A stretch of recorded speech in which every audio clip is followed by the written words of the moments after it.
while we're trying to start the match here, I want to hear some opinions. What do you guys think about the new Hexakill mode? I, for once, think it's a pretty good idea, actually, as it's basically just like a 5v5, but it seems to rush the game along a bit. The roaming stages start a lot quicker, in my opinion, and it makes for a pretty action-packed game. So yeah, what do you guys think about this? Because I kind of like it, actually. I'm not being a fan of all the other modes, though, to be honest. I really liked the 1v1. That was probably my favorite. 1v1 and 2v2. Well, I love the idea of Showdown, but I was pretty sad when I saw that it wasn't Magma Chamber, and then they discontinued it. I know, they just cut it. It was just gone. That was it. For people who do not know this, they announced Magma Chamber 2 years ago. They said like, oh, this is gonna be such a cool map. It's gonna be different from everything else. And then they just, after the Showdown, they said, oh, well, enough people don't play Showdown, so I guess we're just gonna cut the whole thing?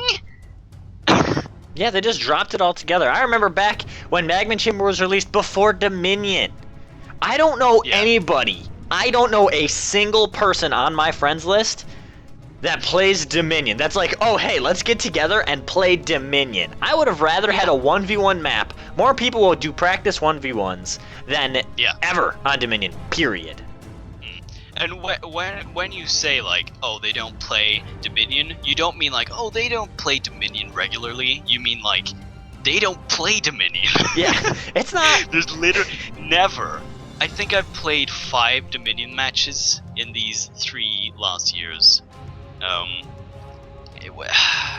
I guess it's fun for some people, but I'm just a very, very, very old school MOBA player, going all the way back to Defense of the Ancients and just going from there. And I even though I would very much like a Magma Chamber, I'm pretty sure I would always go back to Summoner's Rift, because I just love that. I just love the map. It's perfect. I can't tell you the amount of times I'm like, I'm done with League. I quit. I can't do it anymore. This is ridiculous. You just come back the next day. And that's exactly it. You go and play another game. So I'll go and play Tome or Dota 2, and then I'm like, oh hey, I really want to play League again. And then you dive right back into it, and it's like your long lost baby that you just found again. I've always tried to figure this out. Why is League like?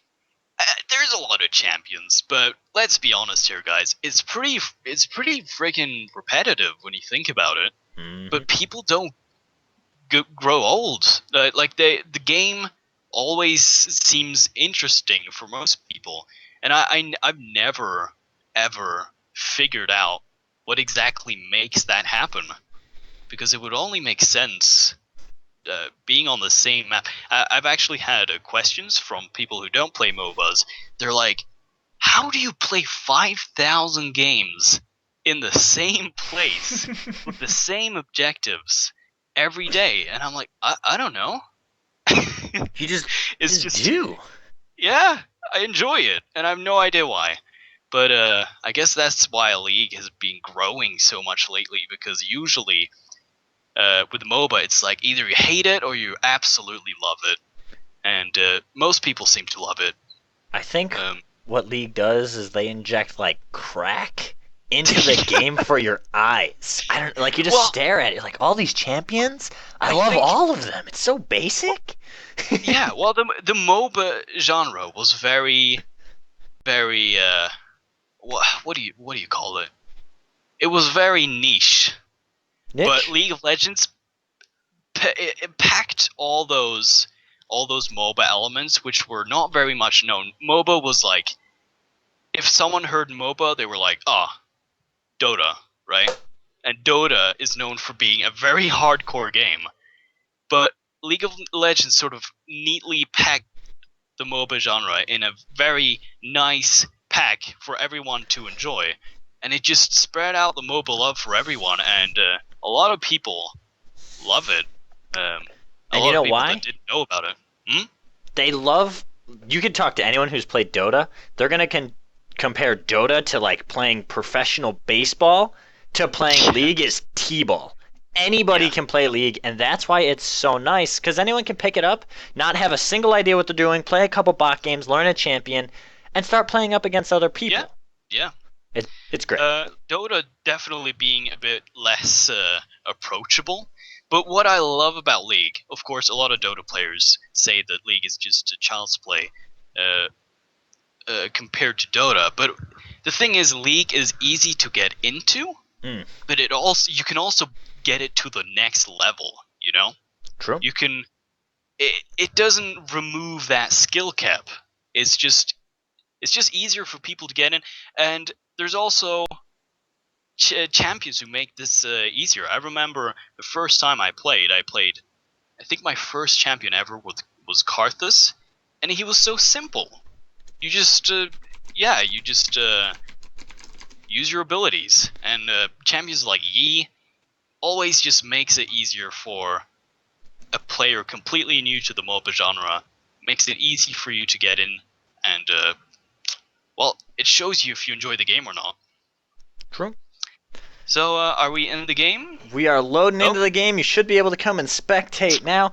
Yeah. Now, for the viewers... What is this? What is this? Is this a game? I think it is. I think some hour and a half later. It's a game.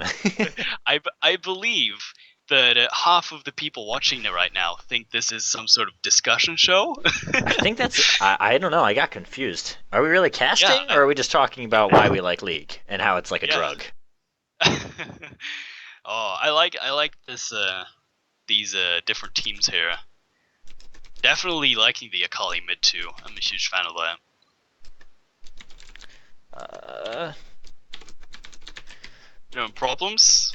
Nope, just changing things because I forgot that everything is still the old way. Now, anyone who's in here right now, who do you think's going to win? You have Event Horizon Gaming, which has taken up Marks, Senpai Noticed You, Spoon, Glyphs, and EG Gravity Storm, versus Elite Synergy, taking Best Lee Sin in the world, as well as O'Grady, Trent Denial, Scoop Fat Kid, and Golfer Boy. Let me hear what you guys think in the chat, and who do you think's going to win? Yeah, we've definitely seen some action from the purple team at least, and the blue team. These two are familiar teams, so this is pretty interesting. Very true. We have seen these guys played at week 1, and we're gonna see a lot more of them being played. Yeah, this seems to be doing pretty well at the moment. Are we gonna see some aggressive play from the purple team here? Interesting. Yeah, I think we are. Does look that they do want to go on into this invade. Thresh leading the way. O'Grady says, don't worry, guys. I got this. And there we go. They are going to catch Spoon in the jungle. He is all alone. Does use Ghost, but gets hooked on back. First blood going to the Wukong here. Golfer Boy swing, and he gets a home run. Wait, that's not golf. Oh, he's going to stop. He's going to stop the recall. Oh.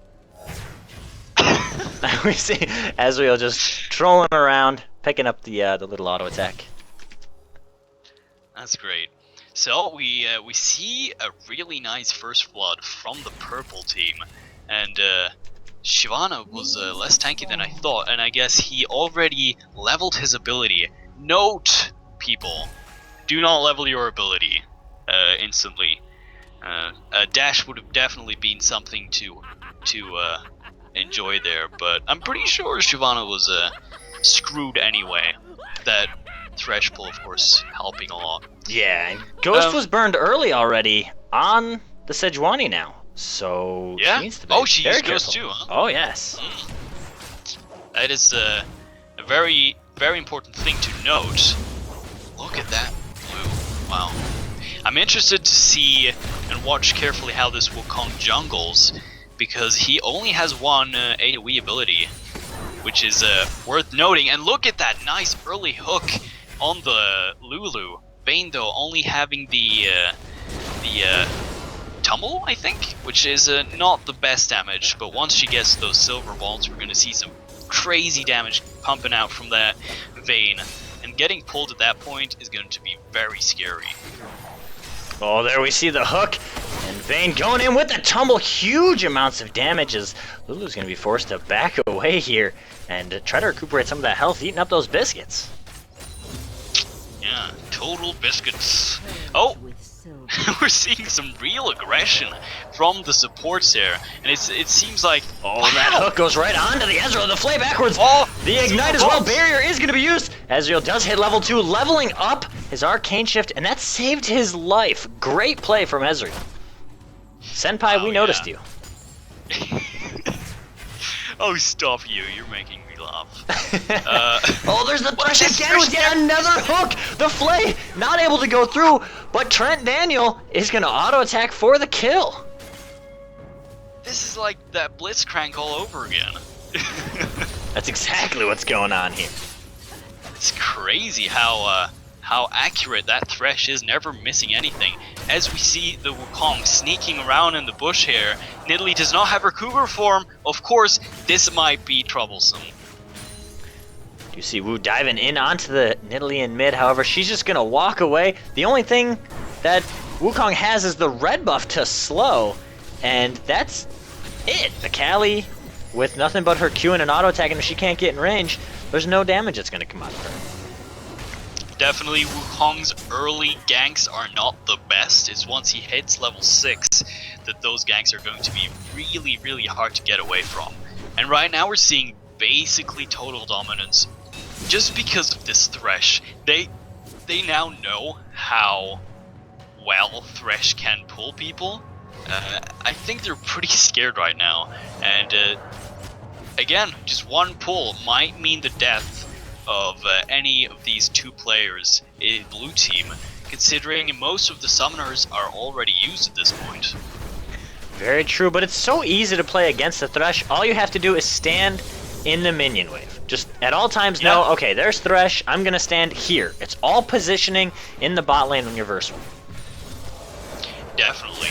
But then again, you have to play pretty passively if you want to do that all the time. And Vayne, with that first kill, I'm pretty sure she just wants to farm as much as possible, because everyone knows, even now, she's one of the best late game carries. And with some farm and her core items in place, her damage becomes totally ridiculous. True.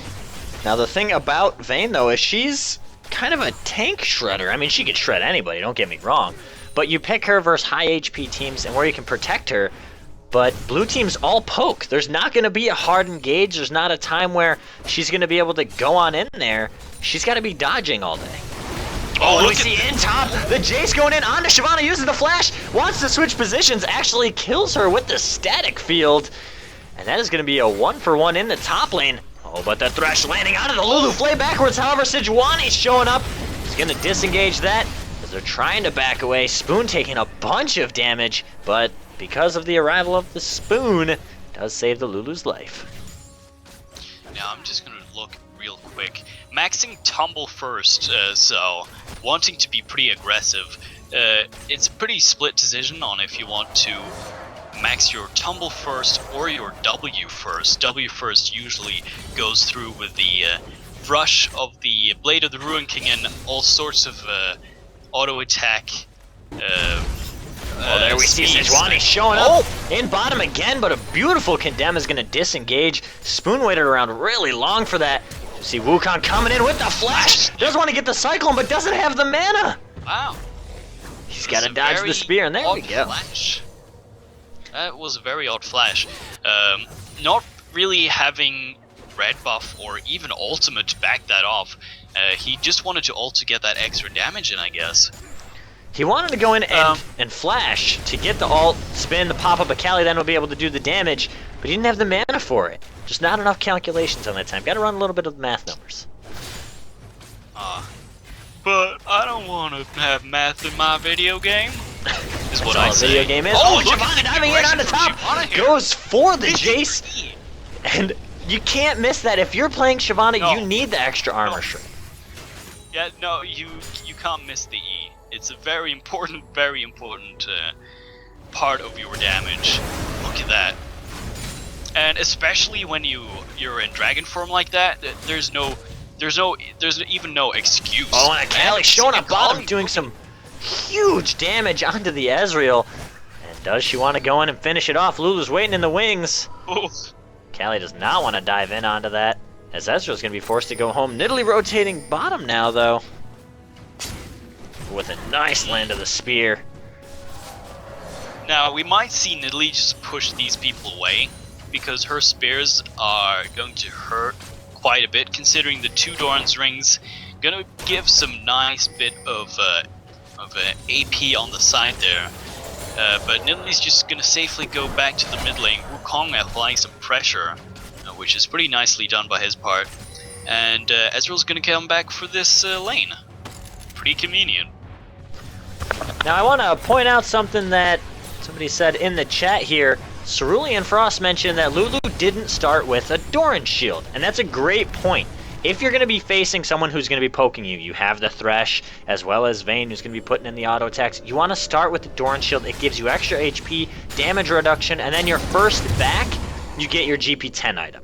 You don't need to get it early, because you need to survive, and you know if Thresh starts the Doran shield, he's going to be hella aggressive. He's going to go in.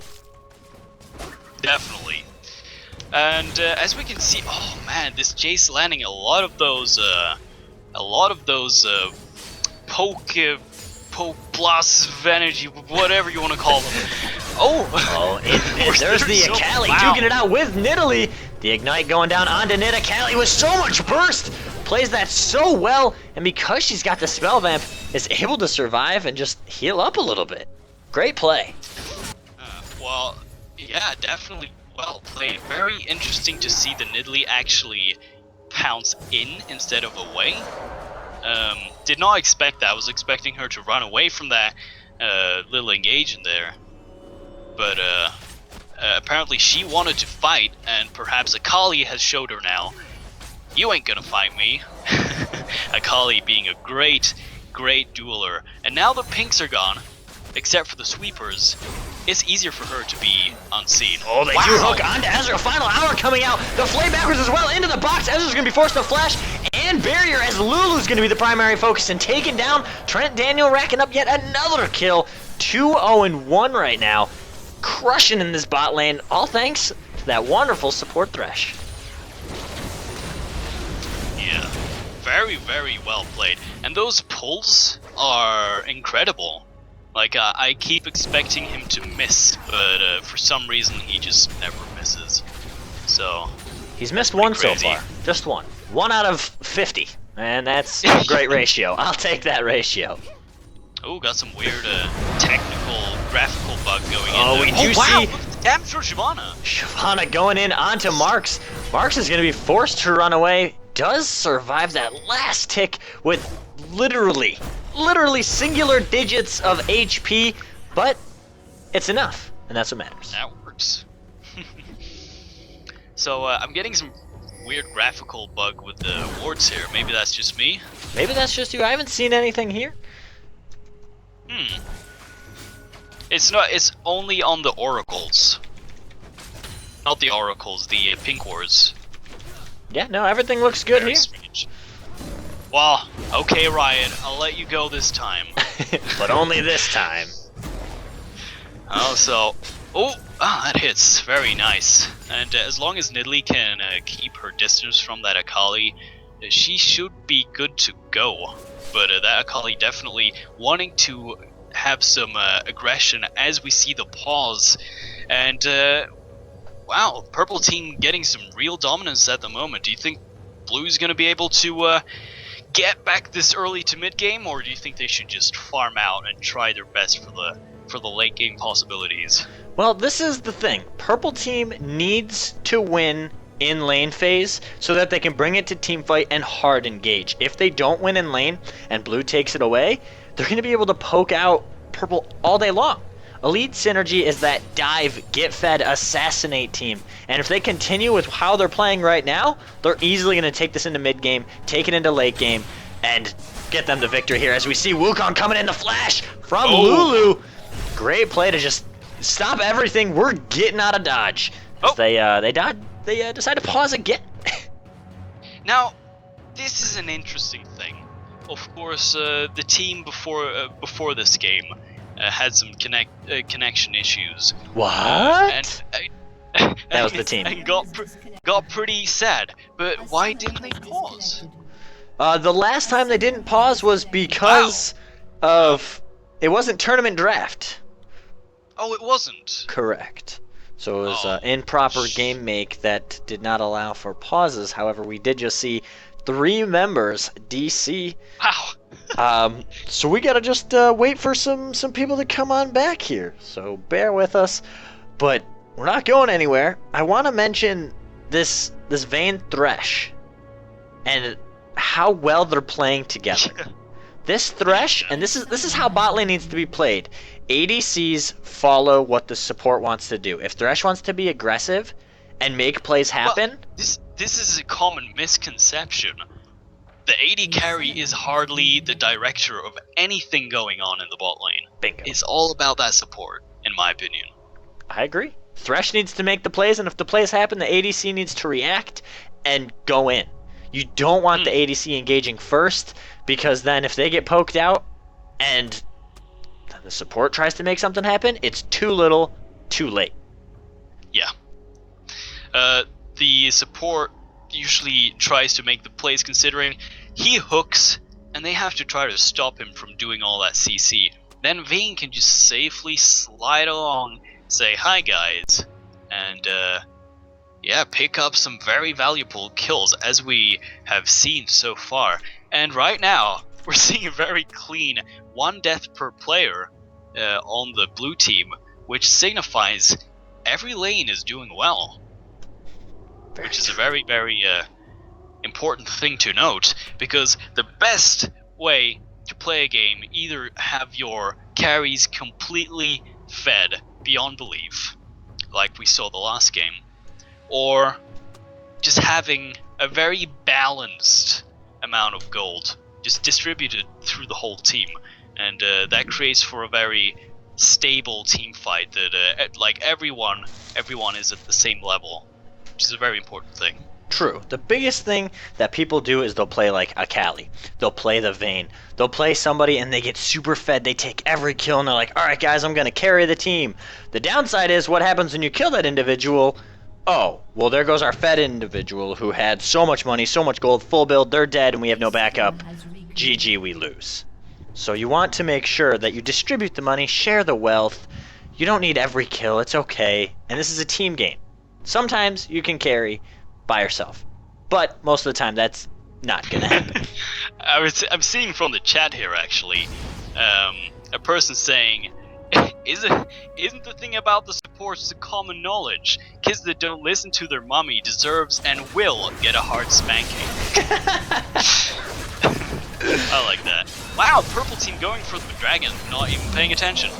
And that was the thing, they were all in bottom. They had ample time to go and figure out, hey, let's just take dragon. They have no way to stop us. Yeah, well, there we go.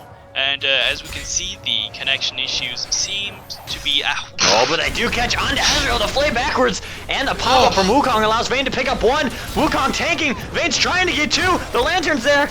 Exhaust, though, the condemn backwards does land into the wall. Wukong with a beautiful play as Thresh begins to tank. Wu needs to leave. Too little, too late. Spoon and Golfer Boy, and taking him home to the grave. Yeah, now we're seeing the power of the jungler Wukong coming out of nowhere and just spinning his way to victory. And you know what, Shyvana was there at the correct time at least, and they got 1 kill. That's 2 for 1. That's not too shabby in their situation. No, that was a great play overall, and if they can sacrifice 1 to get Vayne, another kill, on and on and on, that's just going to bring them into this late game. So much faster. This lead's just doing some pretty risky stuff here. Pouncing into the minions. Does not seem to understand the amount of burst that Akali can put down. And or does she? She looks like she's trying to bait the Akali and the Jace with the acceleration gate. Goes on in. Akali using, or Nidalee using the pounce. Akali's stuck. And she flashes out. Oh! What a beautiful wombo combo! Glacial Prison with the lockdown into the spear. That is lights out. by the blue team. And, ooh, there we go. Everyone's fearing the Thresh now. And even though that was a good play, that's gonna give them a turret, which is very valuable. As we see the Jace going really hard on this Shyvana. He wants to get the kill, but even if he was to use his acceleration gate, Q combo wouldn't be enough as Vayne gets really close to the Ezreal. It is just Vayne versus Lulu and Easy, but Vayne doesn't seem to care at all. She's going in. Thresh is there with the flay back, wants to land the hook, does land, but Vayne's not continuing on. She wants to, but she's so scared. This is what we were talking about, but just in complete Oh, but there's no flash.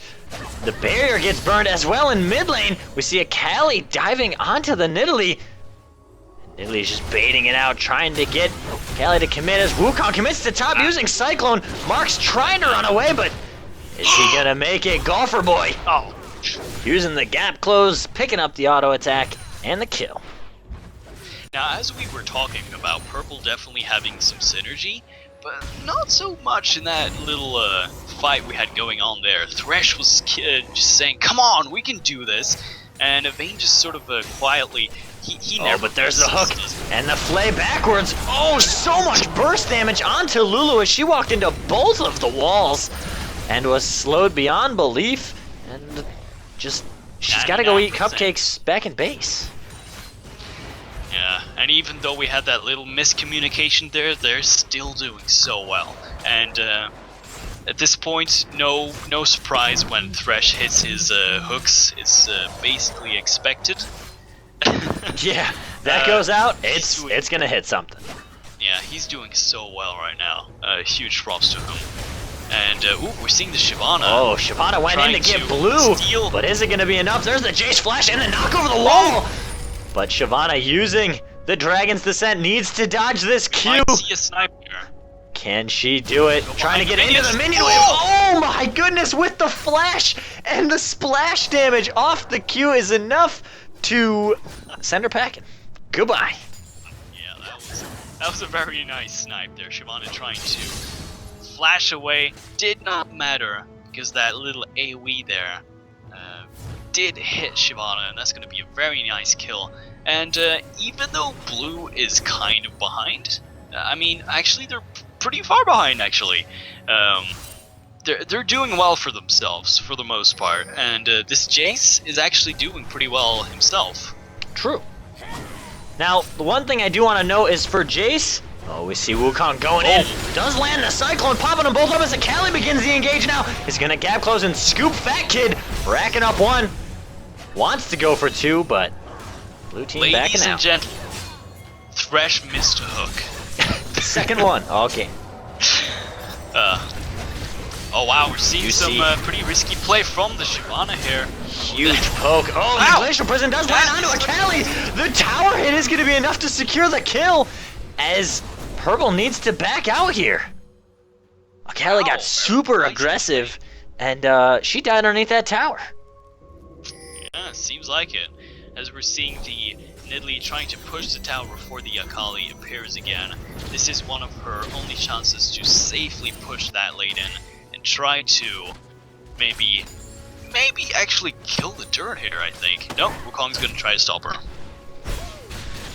You don't want to let that mid tower down because then Nidalee's able to go anywhere she wants and start throwing spears from a distance. You think, oh, I'm safe in lane. All of a sudden, bam!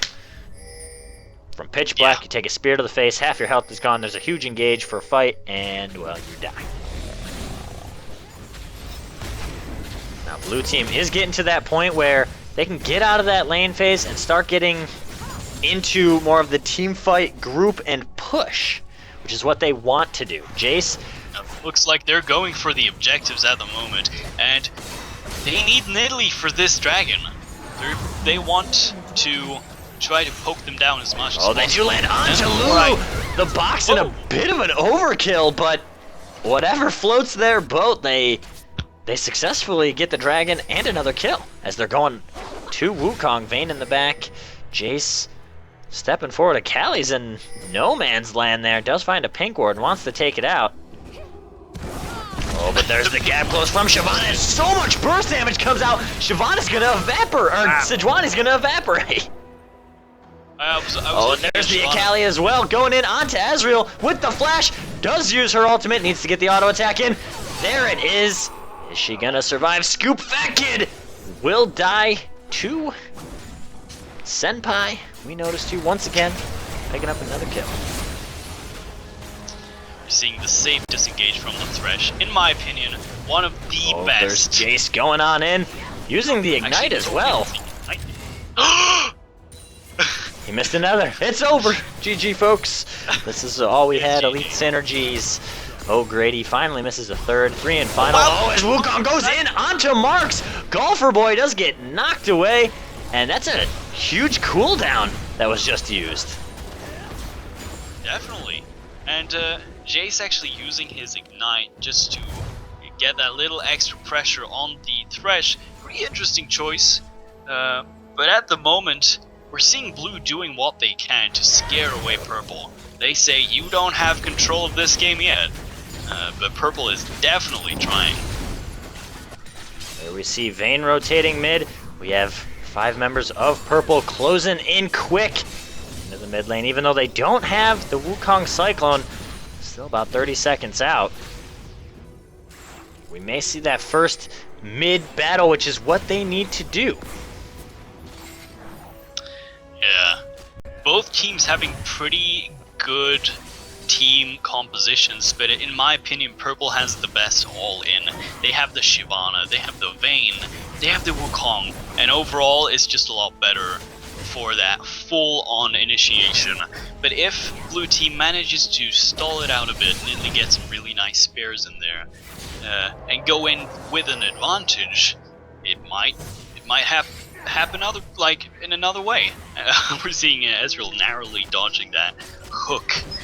Pretty scary stuff. There's the Wukong. His Cyclone is up. Thresh just needs to land the hook. That's all they need. Someone just has to go ham. There's a Shyvana starting in there. Cyclone was started from a distance. Does land. Pops up. The box is well being used. There's a Glacial Prism though, and they're in between towers. Scoop Fat Kid's going to be taken down. Thresh is going to be killed now. Mark's picking up the kill on O'Grady, and they're going to be continuing on. Spoon going for the Vayne is going to be forced out. There we see now Blue Team, with all members still alive, can continue this push onto mid as Wukong goes home, leaving Trent Daniels and Best Lee Sin to defend. Wow, yeah, very nice play from the Blue Team there. They made Purple Team initiate on them in the tower, gave them an advantage, and just generally, oh, Lulu might be in trouble here. Ooh. She is procced with red buff. Vayne's trying to use that gap close. There's the Ezreal, and they are going to just back off. Nidalee still does not have the amount of damage she perhaps needs, but once she gets that Rabadon, or maybe an Hourglass, all of that's going to change, and she's going to become, that's funny, a complete monster. She's going to become once a cougar? She gets around 200 to 300 AP is when the craziness starts to hit, and she's going to chunk people for about a quarter of their health. And that was just a beautiful play I want to point out from Sejuani. She made that whole mid-battle happen. Purple Team engaged, they came on in, Wukong used the Cyclone, popped him up, Sejuani backed off, used the Glacial Prism, caught 4 members of Elite Synergy underneath the tower, in between both, so somebody was tanking at all points in time, and they were able to just pick up 1 kill, 2 kills, and then that mid-tower. All because of just coordination. Very well played from Sejuani. That ultimate is indeed game-changing. It can do a lot of stuff. Disengage, engage, whatever you want it to. That's a huge AoE CC right there that can be used to and look at Mark's going so ham on Best Lee Sin, and this is the damage. Jace still does work. Anyone who doesn't know, he's got the Last Whisper, and once that Muramana finishes, he can use the Hypercharge, the 3 extra auto attacks, and melt people. So someone we're going to have to keep an eye on. Muramana being very, very scary. If you have a bit of a mana pool, it really, really stings. And that poke, of course, going in the same style as Nidalee and Jinx, those Qs are going to hurt a lot. And I'm thinking, once this goes into lane engage, catching everyone on. We're seeing blue team trying to back off as Callie picks up one and continuing. The Glacial Prism comes out but only catches no one as Callie is gonna die, but she picks up a double kill. And there's Wukong continuing with the chase, but blue team has little left. The box coming out, beautiful flash from O'Grady does catch. Marks is gonna be taken down, as well as Ezreal who gets hooked backwards, and Vayne picking up the double kill. They're gonna take this tower, no problem. Wow, yes, Sejuani sort of baiting her teammates into oh, we see Shyvana going in, missing but again. Is just gonna back off. They're gonna go pick up that dragon as it is live. Not only pick up Best Lee Sin with the lantern, but the actual dragon. Now, when Shyvana kills the dragon, is this cannibalism? I don't know. Could it just be brotherly love, where it's like, you know, Cain and Abel, where one has to kill one to get better, like absorb all the powers or something like that? Isn't that what happened? Yeah, I don't know. Like, I'm just thinking it must be very dishonorable for a dragon to kill another dragon. I would think there would be some sort of pact, but perhaps that doesn't go for half dragons. Who knows? Maybe you just have to say a prayer before you kill it. That's all. Like, oh, sorry, friend, but I want the gold that's in your back pocket, and I need to take your skin off to get there. Either way, as Nidalee places this mysterious blue cloud, which is supposedly a purple board on my screen. Still have that graphical issue. Well, thank you, Ryan. Yes. Thank you. Crazy. Makes for an interesting game, though. Everything's changed. What's weird for me is to see Glyphs picking up a Void Staff as opposed to flat ability power. Most of the time when you see Nidalee players play, they cram as much AP because the scaling on it is ridiculous. I mean, the farther the range, the more damage, which means you want more AP for more scaling, as opposed to the penetration, which you want later game. So interesting to me to see that being picked up as the second item. Well, the thing about oh, there's Shyvana in top. 3 members so deep of Event Horizon. Lee Sin trying to get out, did just use the dragon form. Instead is gonna flash. There's the lantern, and she is out of there. Get out. That was pretty neat. As I was going to say, Nidalee, it's not just her base damage. Her scaling starts getting better for the amount of distance it travels, and it gets pretty crazy. And once you get more and more AP, it's not gonna happen anything out of that. And more AP, there's that AP is just gonna mean a lot more. And we're seeing some pretty aggressive play from the blue team, even though they're 9-17, and the goal difference is just getting bigger and bigger at this point. I think they gotta play a bit more cautiously. Oh, there's the Vayne who is gonna have to use final hour to get out of there. Marks is trying as Wukong goes in the back onto Ezreal. Taken solo, and the ult does land. What a beautiful catch from O'Grady, and Scoop Fat Kid's gonna notice Senpai flashing to get into range of the Nidalee, and this is going to be a double kill for Scoop. Oh, stuck in the backline. The lantern is there. Marks Goomba stomping Fat Kid, and that's the end of any more kills that she was gonna get. As we see more action. The Wukong going in, does have that red buff. Thresh with the flay into the box. Vayne in the back isn't being touched whatsoever. Shyvana with her ultimate again does dive in. Golfer Boy picking up the Q kill, and they're going to take that bottom tower and inhibitor here. I need to comment on that Thresh hook. It was absolutely beautiful. I agree. It brought a tip. Either way, they're going to get this inhibitor. Very, very nice. Shyvana deciding not to go in there, probably the most smartest decision to make, and that inhibitor going to put constant pressure on that bot lane, and mid is probably the next target. The biggest thing that Purple just realized here, which is elite synergy, is, hey, we don't need to lane fight these guys. That's what they want. Let's split push. We saw Vayne rotate bottom, had 4 members of Elite Synergy in mid, as Blue trying. The Event Horizon needs to make something happen, and this is a big, risky play. They're going for that Baron. Akali's in the top lane, as well as Thresh using the ward over. They're like, hey guys, get over here. This is gonna happen. Thresh is looking for something. Can they get there in time? The hook. Thresh does go on in here. It's just him. And blue team does pick up the Baron. Best Lee Sin coming over the wall now. So we see Glyphs is going to get taken down from Fat Kid.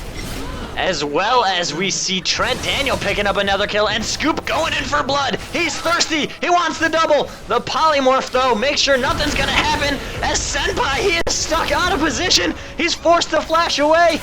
The Lulu with the slow and the barrier, but Akali with the gap close. They're trying. They're still going ham. And Trent Daniel picking up one, wants to get two, and does pick up that double kill as they can go right in on these bottom towers because they have the minions down there.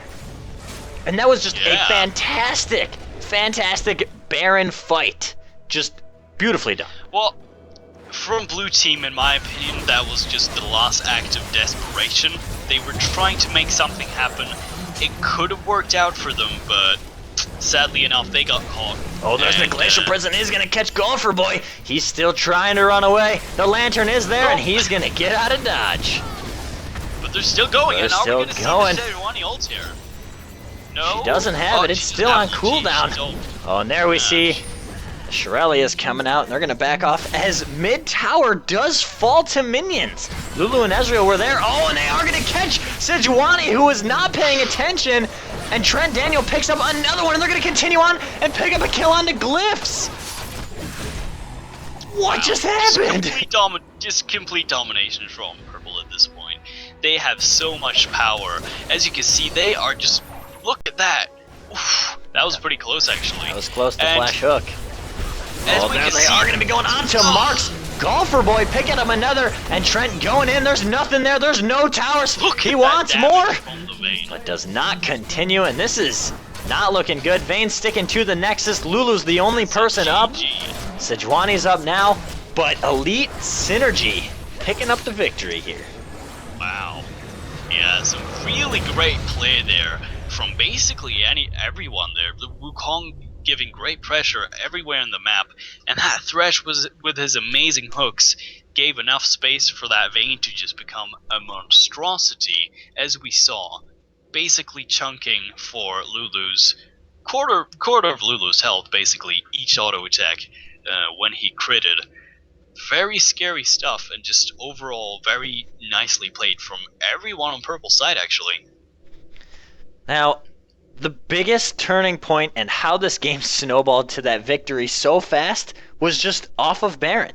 You saw the desperation Baron from Event Horizon. They knew they were behind. They had that bottom inhibitor down. Oh, look. Wow. Sorry to interrupt you, but we got a straw poll here voting for the MVP of the game, and I'm actually going to vote on that. That is pretty interesting. You do need to vote. Go on in there. Let's hear what you guys think about the MVP. Personally, I mean, after that Baron fight, they continued the push, and Elite Synergy just had this momentum. They knew, look, we have to engage. We can't let them poke us out. And that's exactly what they did. Wukong with some huge plays, and Scoop Fat Kid not caring whatsoever. Constantly gap close, using the gunblade, making sure that if she got one kill, she was able to dive onto the next target. Beautifully done. Thresh constant hooks, as well as Vayne playing phenomenally. 11-0-5, I want to point out. A flawless game. And though blue team had a very, picture perfect team, go into lane, poke them out, take towers. Very simple. Purple team was not playing their game at all. There were a few hiccups, but overall, it was just... It was a very stable game, and it felt like Purple Team definitely had the flow of the game for the most part. They did not let that go, and as a result, that little lead they had, maybe of 2,000 to 3,000 gold, just kept growing and growing, and they did not let the other team even try to get back in the game. They didn't have time to farm because Purple was just constantly applying pressure basically anywhere, and they were a siege team. Blue team was a siege team, so it was hard to push them down, but as you mentioned, Vayne just strolled on over to the bot lane, and they started to fight that way. So they already, it seemed like they always had some sort of solution for what was going on in the game, and that definitely helped them in the victory that they just achieved. That was great play, and if we take a look at the straw poll, based off what you guys were saying, we have Thresh with 56% of the votes saying that he was the playmaker, and by dangdus, he really was. 2-1 and 21. I would totally agree on this. I would agree on this. Thresh definitely just showed quality play. I would never ever be able to land as many hooks as he did, and I was surprised for every hook after about the first 30 hooks. Then I started to get used to it, and it came to the point where every time he missed, it would be a surprise, which is a very, very good thing to have going for you. So yeah, definitely Thresh being just good all the way through. Really great play. Now, congratulations to Elite Synergy, racking up another victory here. Event Horizon Gaming sadly does take the defeat, but